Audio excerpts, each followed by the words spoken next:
हे सर्वेश्वर, क्या वास्तव में मृत्यु का सदा के लिए अंत हो जाएगा?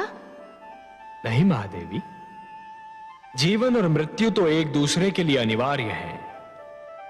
यदि मृत्यु का अंत हो गया तो जीवन के सौंदर्य का भी अंत हो जाएगा। जीवन इसी कारण तो सुंदर और मूल्यवान लगता है देवी कि एक दिन उसका अंत होना है। यदि केवल दिन ही छाया रहे और रात्रि ना आए तो नेत्र जागते जागते और सूर्य अपना प्रकाश बांटते बांटते थक जाएं। यदि मृत्यु ना आए तो प्राणी कदाचित जीवन से ऊब जाए देवी। परंतु दैत्य गुरु शुक्राचार्य तो कह रहे हैं कि उन्होंने मृत्यु पर विजय पा ली है। किसकी मृत्यु पर महादेवी? वो दानवों को पुनः जीवन अवश्य दे सकते हैं, परंतु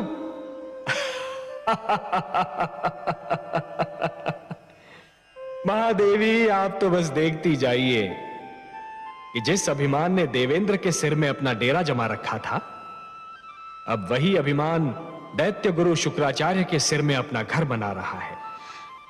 परंतु हे कमल नयन, अभी तो देवेंद्र बहुत उदास, बहुत दुखी और बहुत टूटे हुए दिख रहे हैं।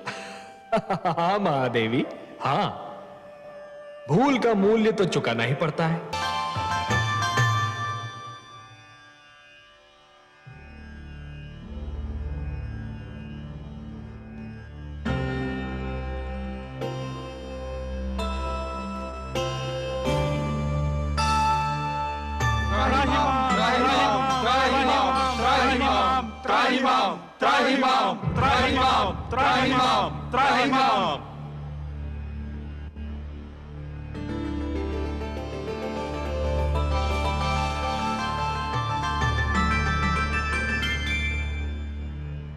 हे देवेश्वर, हम पराजित हुए। हमारी सेना के अगणित सेनानी वीर गति को प्राप्त हुए। हमारा सिर लज्जा से झुक गया। आपके अतिरिक्त और कोई नहीं जो हमारी रक्षा करे, हमारे दुख का निवारण करे। हे परमेश्वर, हमारी सहायता कीजिए। हे नारायण, दैत्य गुरु शुक्राचार्य ने भगवान शिव से संजीवनी मंत्र क्या प्राप्त किया? हमारे सिरों पर मृत्यु और पराजय का वज्र आ गिरा। हे लक्ष्मीपति, यदि दानव मरते हैं तो दैत्य गुरु उन्हें फिर से जीवित कर देते हैं, और जब देवता मरते हैं तो उनका सदा के लिए अंत हो जाता है। हे सर्वशक्तिमान, यही दशा रही तो देवता घटते जाएंगे, दानव बढ़ते जाएंगे, और एक दिन देवलोक पर दानवों का आधिपत्य हो जाएगा। देव संस्कृति गिर जाएगी तो मानव संस्कृति भी गिर जाएगी। जब हम संजीवनी मंत्र से सुरक्षित नहीं तो मानव तो और भी दुर्बल है। हमें संजीवनी मंत्र से बचाइए प्रभु, हमारी सहायता कीजिए।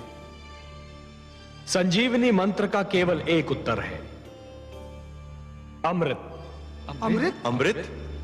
अमृत वो है जो पीने वाले को अमर बना देता है। मृत्यु उसे छू नहीं सकती। परंतु हे लक्ष्मी नारायण, अमृत हमें कहां मिलेगा, कैसे मिलेगा? देवेंद्र, अमृत आपको समुद्र से मिलेगा, सागर का मंथन करने से मिलेगा। अमृत? परंतु हे जगदीश्वर, हमें तो अमृत के विषय में कुछ भी ज्ञान नहीं। हे देवराज, जिस प्रकार दूध के भीतर माखन छिपा तो होता है, परंतु वो मिलता तभी है जब दूध को मथा जाता है, उसी प्रकार समुद्र के भीतर अनेक पदार्थ छिपे हैं, अनमोल रत्न छिपे हैं। उन्हें केवल मंथन के द्वारा ही निकाला जा सकता है। अमृत उनमें सबसे अनमोल है।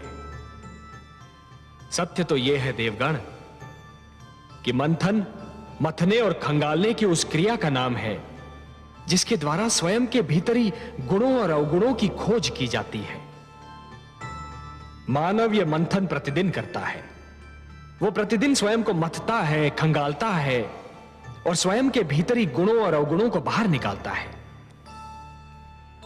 आश्चर्य तो यह है कि वो मानव होकर भी इस क्रिया से परिचित है और आप देवता होकर भी इस क्रिया से अपरिचित हैं।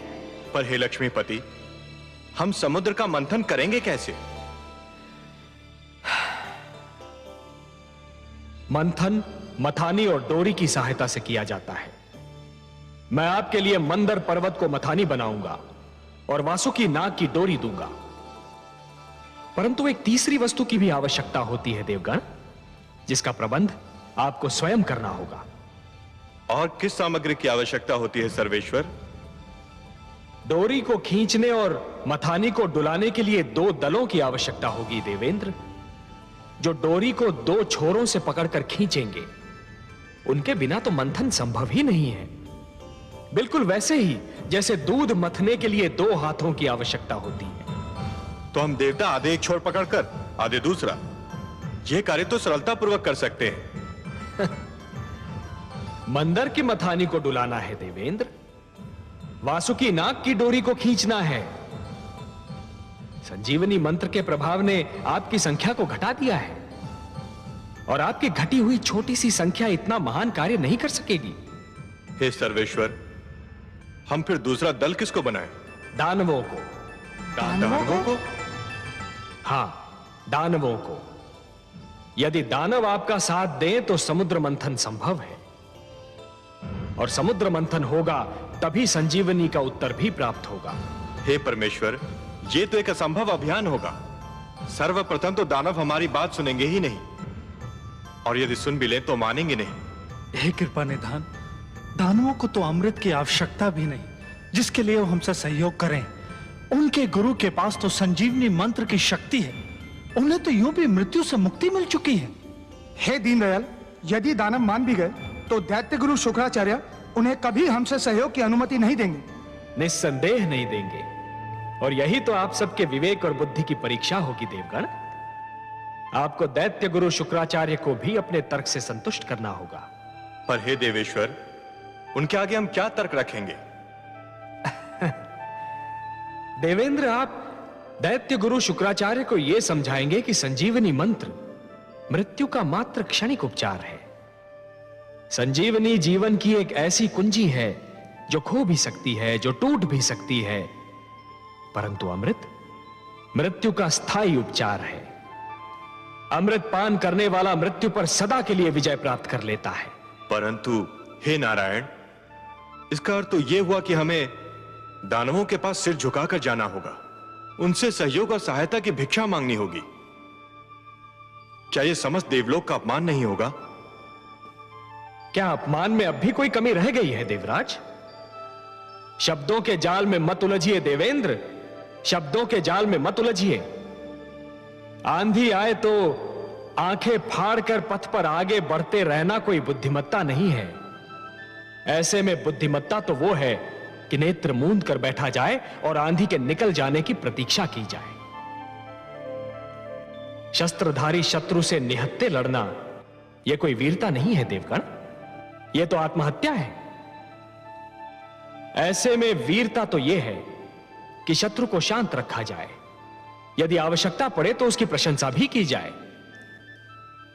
और उससे लड़ने के लिए शक्ति जुटाई जाए। शत्रु से सहयोग और सहायता लेना भी रणनीति का अंश है देवेंद्र। एक प्रश्न अभी रह गया सर्वेश्वर। वो भी पूछ लीजिए। यदि दानवों ने सहयोग देने के लिए यह मांग की कि अमृत उन्हें भी दिया जाए, तब क्या होगा?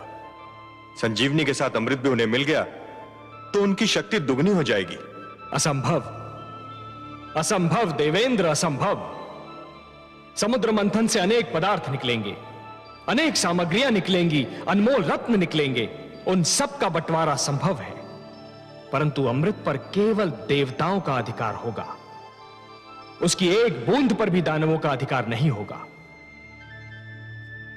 अब यह कैसे होता है, यह देखना मेरा कार्य। यदि दानवों ने अमृत मांगा तो मैं स्वयं बीच में आऊंगा। हे त्रिलोकीनाथ, आप संकट नाशक हैं, तारनहार हैं, हमारे नायक हैं। आपने इस निराशा में आशा का दीप जला दिया। हमें अनुमति दीजिए जगदीश्वर।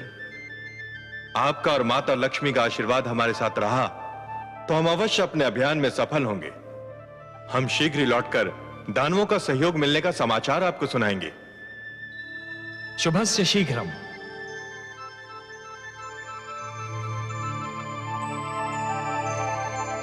हे कमल नयन, आपने अभी कहा कि दानवों से सहयोग लिया जाए, किंतु उन्हें अमृत की एक बूंद भी न दी जाए। हाँ महादेवी, मैंने यही कहा परंतु हे सर्वेश्वर, क्या ये छल नहीं कहलाएगा? कार्य की परिभाषा उसका उद्देश्य निर्धारित करता है महादेवी। यदि उद्देश्य उत्तम हो तो उसे छल का नाम नहीं दिया जाता, उसे नीति का नाम दिया जाता है। देवताओं को भी नीति से कार्य लेना होगा। छल तो गुरु शुक्राचार्य कर रहे हैं महादेवी। उन्होंने भगवान शिव से कहा कि संजीवनी मंत्र उन्हें मानव कल्याण के लिए चाहिए, पर क्या वो मानव कल्याण कर रहे हैं? वो तो संजीवनी मंत्र का उपयोग केवल दानव कल्याण के लिए कर रहे हैं। और यह छल है देवी, यही छल है। और इसके उत्तर में कोई भी कार्य, भले ही उस पर छल का संदेह ही क्यों न हो, उचित ही नहीं उत्तम भी है। आप तो उत्तरों के उत्तर हैं, तर्कों के तर्क हैं और उद्देश्यों के उद्देश्य हैं कमल नयन। आपकी हर बात में रहस्य होता है। नारायण नारायण। आइए देवर्षि। प्रणाम माता। प्रणाम सर्वेश्वर। प्रणाम। आपने बुलाया मुझे? हाँ देवर्षि, हमें आपका सहयोग चाहिए। हे लक्ष्मी नारायण, ये तो आपकी महानता है कि आप मेरी सेवा को सहयोग का नाम देते हैं। आदेश दीजिए। समुद्र मंथन होने वाला है देवर्षि, समुद्र मंथन। परंतु एक समस्या है। वासुकी नाग का प्रयोग डोरी के रूप में होना है और मंथन के समय उसके मुख से ऐसी भयंकर अग्नि जैसी फुंकारें निकलेंगी कि जो पक्ष उसके मुख की ओर होगा वो झुलस कर मर जाएगा। ये तो सत्य है प्रभु। समस्या ये है देवर्षि कि यदि दानव मरे तो दैत्य गुरु शुक्राचार्य उन्हें पुनः जीवित कर देंगे, और यदि देवता मरे तो उनकी संख्या कम हो जाएगी और समुद्र मंथन संभव ही नहीं हो पाएगा। ये तो चिंता का विषय है देवेश्वर, इसकी ओर तो मेरा ध्यान ही नहीं गया। इसीलिए तो मैं ये चाहता हूं देवर्षि कि पाला बांटते समय कुछ ऐसा हो कि वासुकी की दुम की ओर देवता हो और वासुकी के मुख की ओर दानव हो। इसीलिए मैंने आपको थोड़ा सा कष्ट दिया। नारायण नारायण, आपकी लीला धन्य है प्रभु। देवर्षि, ये केवल मेरी लीला नहीं, आपकी बुद्धि की परीक्षा भी है। वासुकी के मुख की ओर दानव और दुम की ओर देवता। बस ये समझिए कि आपकी क्षमता की परीक्षा है ये। आपको परीक्षा लेने में और मुझे परीक्षा देने में जो आनंद आता है, उसका अनुमान केवल मेरी लक्ष्मी माता को है। क्यों माता? नारायण नारायण।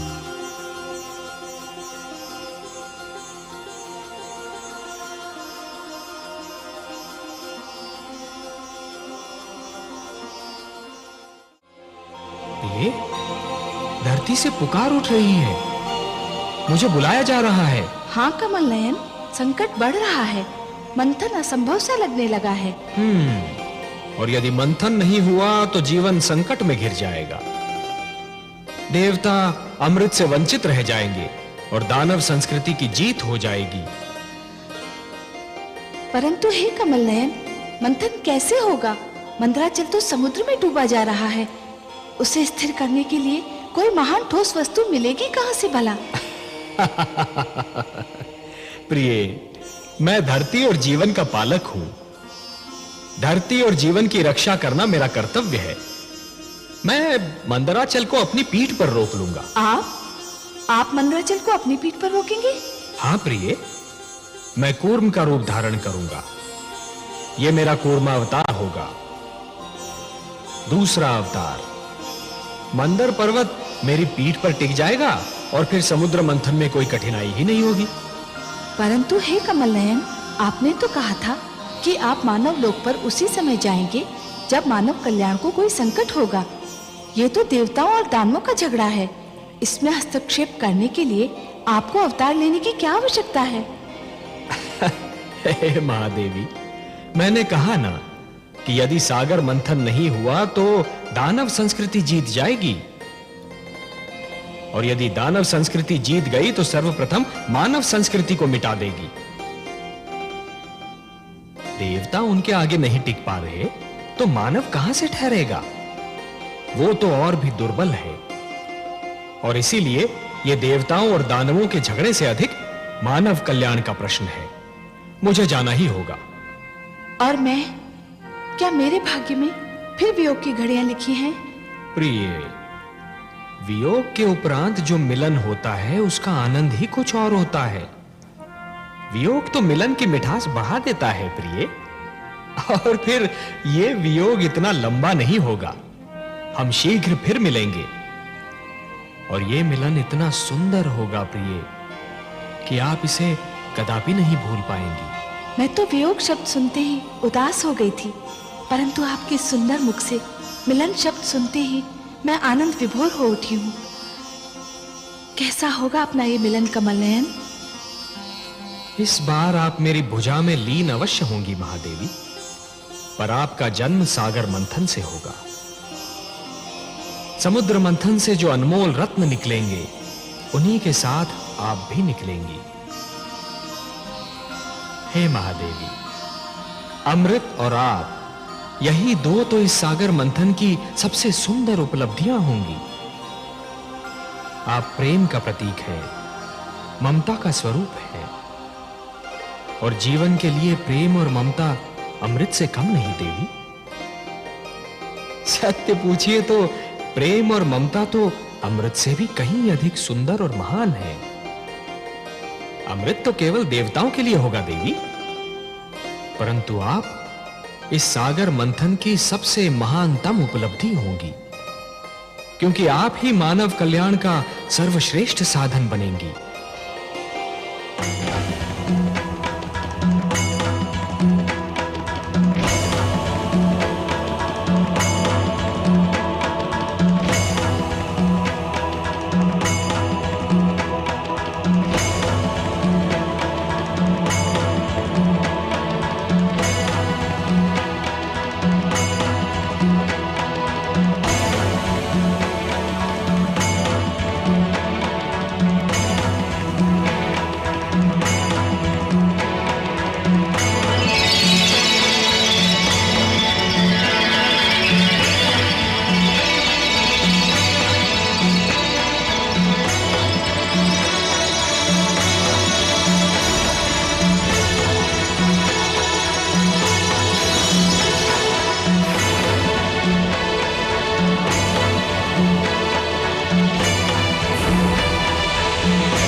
रक्षा कीजिए, रक्षा कीजिए।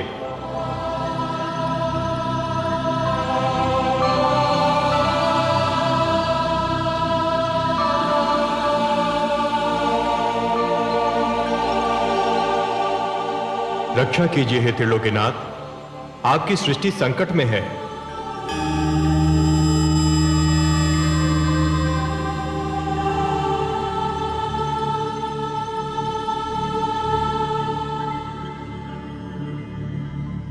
हे विश्वेश्वर, सागर मंथन से जीवनदायक अमृत के स्थान पर प्राणघातक विष निकला है। सृष्टि में हाहाकार मचा है। हे आदि प्रजापति, हे देवगण, जीवन को अमर बनाने के लिए मृत्यु से हर पग पर टकराना तो अवश्य पड़ता है। इसी संघर्ष में तो जीवन का सौंदर्य निहित है। जब शिशु माता के गर्भ में होता है तो उसे हर क्षण मृत्यु से संघर्ष करना पड़ता है। शिशु के जन्म से पूर्व माता भी जीवन और मृत्यु के इसी संघर्ष का अनुभव करती है, परंतु जैसे ही शिशु का जन्म होता है, समस्त सृष्टि मुस्कुराती है।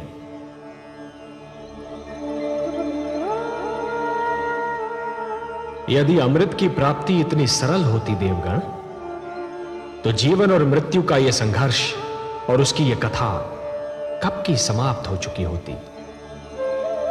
परंतु हे जगदीश्वर, समुद्र में यह विष आया कहां से? ये तो आदि प्रजापति श्री ब्रह्मा की संतान मानव का चमत्कार है। वो जिस वस्तु को भी अपने लिए उपयोगी नहीं समझता, उसे समुद्र की गहराइयों में फेंक देता है। वो ये नहीं सोचता कि जो वस्तु उसके लिए हानिकारक है, वो समुद्र के प्राणियों के लिए भी हानिकारक होगी। मैंने तो जल मनुष्य की आवश्यकताओं की पूर्ति के लिए बनाया था। सत्य कहा आपने, हे ब्रह्मा। जल का तो अर्थ ही है जीवन, परंतु मनुष्य ने उसे व्यर्थ और हानिकारक वस्तुओं का भंडार बना दिया है। उसी प्रदूषण ने बढ़ते बढ़ते विष का रूप धारण कर लिया है। उसे एक न एक दिन समुद्र के गर्भ से बाहर तो आना ही था। हे लक्ष्मी नारायण, क्या यह नहीं हो सकता कि यह विष जहां से आया है, इसे उसी समुद्र में वापस फेंक दिया जाए? नहीं देवराज, नहीं। यह समस्या का समाधान नहीं है। यह तो समस्या से भागने का एक असफल प्रयत्न है। यदि इस विष को पुनः समुद्र के गर्भ में फेंक दिया गया तो वो दृष्टि से ओझल अवश्य हो जाएगा, पर उसके अस्तित्व का अंत नहीं होगा। वो कल फिर समुद्र के गर्भ से बाहर निकलेगा, किसी और पीढ़ी के लिए संकट बनेगा। देवराज, संकट का समाधान अगली पीढ़ी के लिए छोड़ देना स्वार्थ है, कुनीति है। हे सर्वेश्वर, सागर मंथन आपके आदेश के कारण आरंभ हुआ था। अमृत की प्राप्ति हमारे लिए नितांत आवश्यक है, परंतु इस विष के कारण मंथन स्थगित हो चुका है। आपका आदेश अधूरा रह गया है। हम मंथन करके आपके आदेश का पालन करना चाहते हैं, परंतु यह विष बाधा बन गया है। देवगण, ये बहुत जटिल समस्या है और इसका समाधान केवल भोलेनाथ कर सकते हैं। मैं देख रहा हूं कि इस संकट का निवारण केवल उन्हीं के पास है। चलिए, मैं भी आप सबके साथ उनकी सेवा में चलता हूं।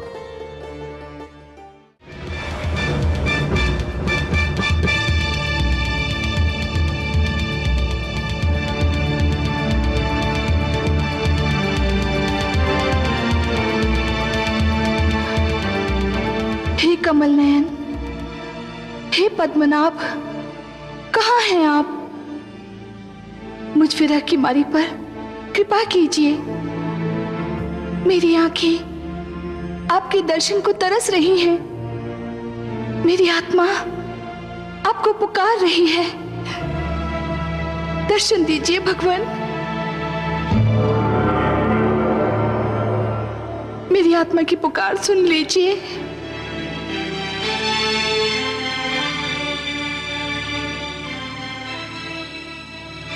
महादेवी, कमल नयन, आपने हमें पुकारा, हम आ गए आपके पास। कमल नयन, आपने मुझे अपनी भुजाओं में ग्रहण करते समय कहा था कि इस बार हमारा मिलन बहुत ही मधुर होगा। हाँ देवी, परंतु धरती पर मुझे आपसे दूर करने की चेष्टा की जा रही है। देवता और दानव मुझे आपसे छीनने के लिए तत्पर हैं, एक दूसरे से युद्ध करने के लिए तैयार हैं। हे कमल नयन, सागर से निकलते ही सबसे पहले मुझे आप ही का ध्यान आया था। आपसे क्षणिक वियोग भी मुझसे सहन नहीं होता। हे महादेवी, उपवन के भाग्य में वसंत का सुख सदैव नहीं होता। उसे पतझड़ का दुख भी झेलना पड़ता है। उसी प्रकार जीवन में भी मिलन का आनंद सदा के लिए नहीं छाया रहता देवी। वियोग की घड़ियां भी आती हैं। तो कब बीतेंगी यह विरह की घड़ियां? मैं तो आप ही की हूं, आप ही के लिए बनी हूं। आपसे दूर रहने का विचार भी मुझसे सहन नहीं होता। हे महादेवी, इस बार आप मंथन में सागर पुत्री के रूप में जन्मी है, इसलिए आप धरती के नियमों के अधीन हैं। मैं इन नियमों को तोड़ नहीं सकता देवी। धरती के सारे प्राणियों की भांति आपके भाग्य विधाता भी ब्रह्मा है। आपके भाग्य में क्या लिखा है ये तो केवल वही बता सकते हैं। तो मैं ब्रह्मा जी के पास जाऊंगी, उनसे पूछूंगी कि मुझ पे ये अत्याचार क्यों किया जा रहा है, मुझे अपने नारायण से क्यों दूर किया जा रहा है। लक्ष्मी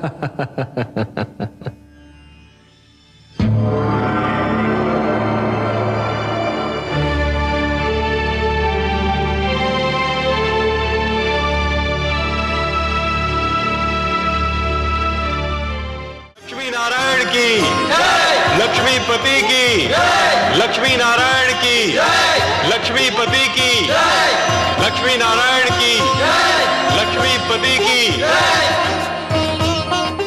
स्वागत है सर्वेश्वर। स्वागत है माता। आइए।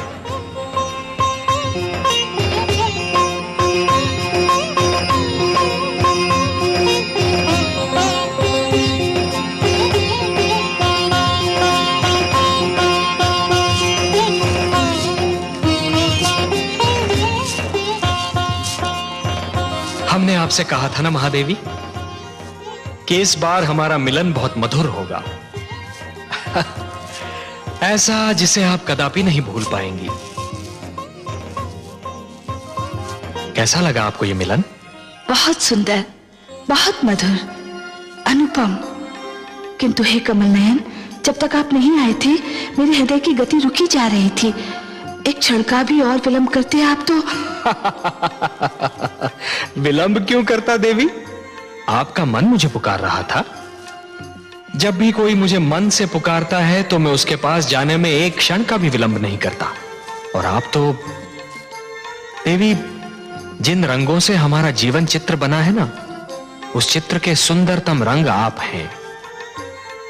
आपके बिना तो हमारा जीवन अधूरा है, अस्तित्व अधूरा है। तो आपके पास आने में मैं विलंब क्यों करता?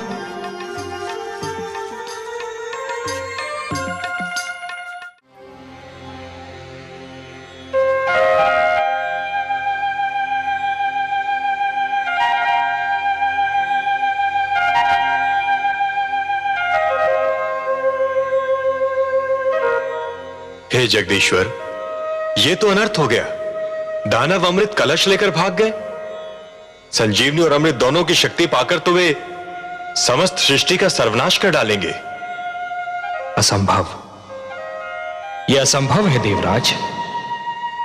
यदि संसार पर दानव संस्कृति का राज हो गया तो सृष्टि की रचना का सारा उद्देश्य ही समाप्त हो जाएगा। सृष्टि की रचना तो सुंदर विचारों के पनपने के लिए, शांति की सुगंध फैलाने के लिए और मानव को उन्नति के शिखर तक पहुंचाने के लिए की गई है। नहीं देवेंद्र, नहीं। धरती पर दानवी विचारों के लिए कोई स्थान नहीं है।